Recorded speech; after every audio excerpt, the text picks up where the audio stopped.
this is probably one of the most powerful statements because, again, all of the flavorings, what do they call it, Semonyx or something? SEMONYX. Remember, they have the list of all of the food additives? This is what's going on right now, Doug, and now there's the push. Why is there a taboo against eating human flesh? And even Muslims and mullahs are saying it's okay to eat your enemy. Just don't eat your brother, Muslim. But, Celeste, continue on. Here's what I want. Because I'm seeing some stuff coming in on my screen, which I'm glad to discuss with you guys off air, but there's a lot of, how do I say this? You use the term extinction level event. Would you please explain that, how the government looks at that? Because people just say, they think dinosaurs. Please go ahead. I don't mean to interrupt you, but this is such a critical point. Go ahead, please. Okay, so an extinction level event has happened several times in Earth's history. And, the dinosaurs became extinct. The megafauna has gone extinct. That's like your woolly mammoths, your saber-toothed tigers, that type of thing. The things are found in, I can't think of it right now. Oh, Siberia or in the permafrost. The tar pits, at La Brea tar pits. And so basically, that's what we're facing right now, and that's why there's the big scramble, because this is an extinction level event. This can totally, we have this convergence between the temperature, the collapse of the magnetosphere, the cosmic rays coming in. It can change DNA. It can eradicate species, and new species can evolve, or not evolve, but, come into being, especially if they're being engineered. We know that there is a new classification of life that they are implementing, and they're filling that organizational chart right now, and that can include spirits, demons, the synths, anything. So who knows what we're going to see in the days to come. Wait a second, if I can interrupt there, I wouldn't gloss over that too much. New classification of life, including demon spirits and such? Yes. I did an article about it 3 years ago. The Linnean system of classification was, they knew this was going to happen, so they needed to change to allow for different life forms on planet Earth. Oh. So it was a 10-year project, and about 3 years or 5 years ago, they implemented it, and I caught it on a peer journal and then did an article about it. It's very interesting.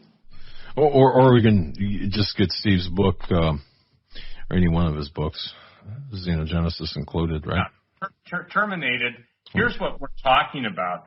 And Celeste, as an insider, knows their plans, and they're not fuzzy. We don't get our bomb shelters with swimming pools and film cinemas and, bowling alleys.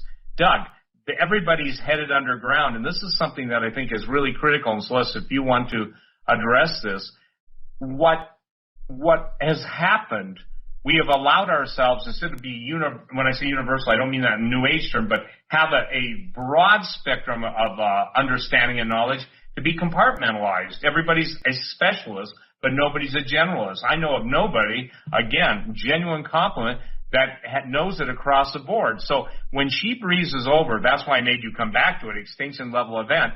Fukushima was classified by everyone in the deep black pool, meaning top secret, ultra secret, most people don't know they exist, as an extinction level event. Do you want to address what's going on with the mutagenesis in the ocean and just how many people live on the ocean? I mean, it's staggering to me that people do not realize that an ant knows enough to store food, a squirrel knows enough to store food, all of the elite store food, but yet everybody else, and it's not to sell food. There's going to be no food. And I want to just say this, turn it right over to you. Basically, what Celeste has just said, there's going to be calorie charges, not food. If a can of beans has X number of calories, that's what's going to be priced. And the UN is already talking about getting humans to eat insects and eating, what I would call upper tier soylent green. So Celeste, again, the extinction level in the Pacific Ocean, will you deal with that? Because, while I got you on the television blog talk or whatever, the Hagman show, I want people to understand you do know what you're talking about. You were, your own words to me, you were one of them. And so now tell the people just really what's going on behind the scenes, because this is like, in my opinion, this is like, and I'm not comparing you to the Wizard of Oz, but it's like Dorothy when everybody thought the Wizard of Oz was this great thing. It's just a guy pulling bells and whistles. But in this case, it's Luciferian, it's fallen angel, and it's terminal to the human race. Take it from there. I want to cover one thing that I just feel like I really need to cover, and then we'll do the ocean. If you think that you're safe eating plants for vegans, and if you've decided that meat isn't the way to go, I just sent you an email last week about the nanoblood. So we've got these nanoparticle swarms that have been deployed, and they have various missions. And what I started noticing about 5 years ago was it started with a St. John's wort plant. It started to bleed. Do you remember that email? Yes, I do. I do remember that. Okay, so this year it's spreading. I have many, many plants that are bleeding. Actually, I can send some pictures later on, and then you can post them, of plants bleeding. So even if you're eating a vegetarian product, you are getting blood. Now, the only way for that plant to get that blood is from a nanoparticle, because I'm certainly not spreading blood on my plants or anything, and I'm sure I'm not the only one having it, this problem. So whose blood is it? What is its mission? And, is it fallen angel technology? Is it the blood of the Nephilim or the giants? I don't know. That part I don't know. All I know is what I see in the garden is bleeding plants, and that's impossible, supposedly. Right. And if you remember, I think you and I spoke during that time about finding human blood components, plasma components, in some of the chemtrail spray. Isn't it funny? Yes. We're shedding all the innocent blood of the innocent. We, not us, but that we put up with it, okay, as Americans. And now it's raining blood on us. You want to address that? Because I remember that, Celeste. I remember our discourse over the email on that they were literally, and Doug, get this, it's not just barium and aluminum and stuff that is in the chemtrail spray, but it's human blood components. As they are mutated with nanobots or radiation or anything, take that to its logical conclusion. I mean, what you're saying is we have become a bloody world, and now, because we were feasting literally on the blood of the innocents, now the blood of the innocents, however it's being delivered through whatever mechanism, that's what's transforming us. Is that not correct? Yes, and actually there was an article, I think it was about 2007, 2008. It was called The Biology of a Snowflake. And if you know anything about rain and snow, they have a nucleus. And this is a government in emergency management. It was put out. And it talked about the various life forms that were raining down upon the earth, and they believe in panspermia, and that earth was seeded from an extraterrestrial source. So that was a government document. It is now purged from the web. You cannot find it.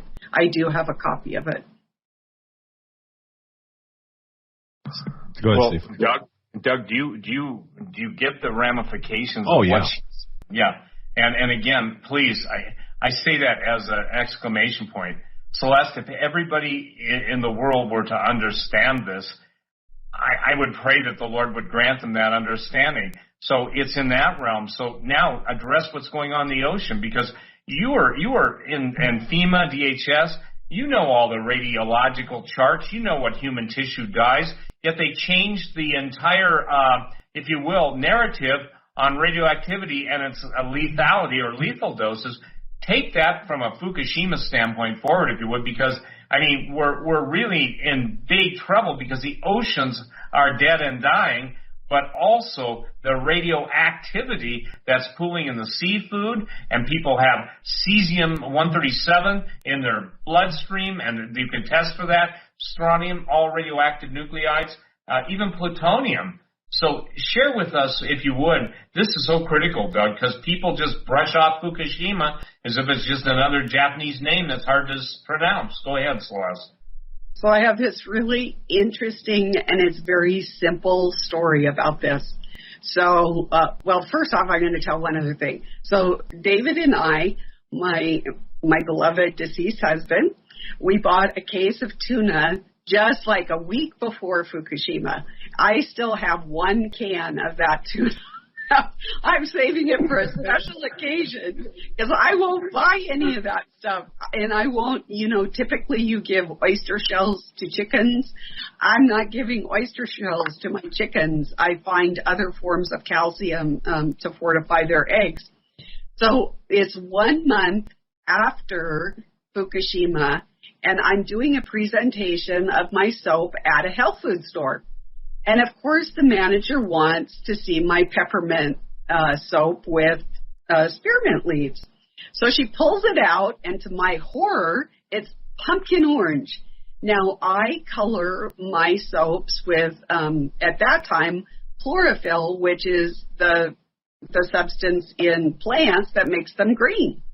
So I was like, I didn't know what happened. This is 1 month after Fukushima. So I go tearing home, and I make soap, a lot of soap, and it's at different stages. Some is curing, some is in packaging, some is in bins, that type of thing. And so I got all my peppermint soaps out. Every single one of them had turned pumpkin orange. It was some oxidative, because chlorophyll is a living thing, and it changed it pumpkin orange, all of my soaps. And that's what it's doing to the sea life. That's what it's doing to our bodies. That's why I just wrote my new book about electromagnetic radiation protection solutions, because we need to know how to protect ourselves from these events, whether there's or Fukushima. Doug, here's the thing. The amount of information, I know people can suffer from basically just not only information overload, but I'm going to use a new word. It's the ramification overload or the denial of ramifications. And I think that's the thing, Celeste. The powers that be have separated cause and effect, and also with no cognitive critical thinking any longer. Cosmic radiation causes aging, causes oxidation of the cells. It basically is not a good thing. The magnetosphere is collapsing. At this point, because of your background with the government and all the studies, and by the way, I don't know anybody that reads more than you do. If you can, I just don't know. Again, my compliments. What I want, ladies and gentlemen, to understand is that you can go on her website, because she's not only cutting edge, she's a knife sharpener. She knows what she's talking about. My heavenly brother, her husband, who's with the Lord, was a rare man. And I'm saying that because I've never met anybody like David. Never have. I don't think there'll ever be another one. So I go back a long way. But the point that I'm trying to make now is that her website is so critical. I go to her stuff, and I want to put a pitch out here. Seven Thunders was sealed up by the Lord himself until the time of the end. John was not allowed. John the Revelator was not allowed to share what he had seen and heard. Celeste did the best exegesis, I believe, of anything I've ever read. And it's that critical, because I kept hearing in my spirit, seven thunders, seven thunders, seven thunders. I heard it. By the way, my publishing company from 40 years ago when I started, Celeste, was called End Time Thunder Publishing.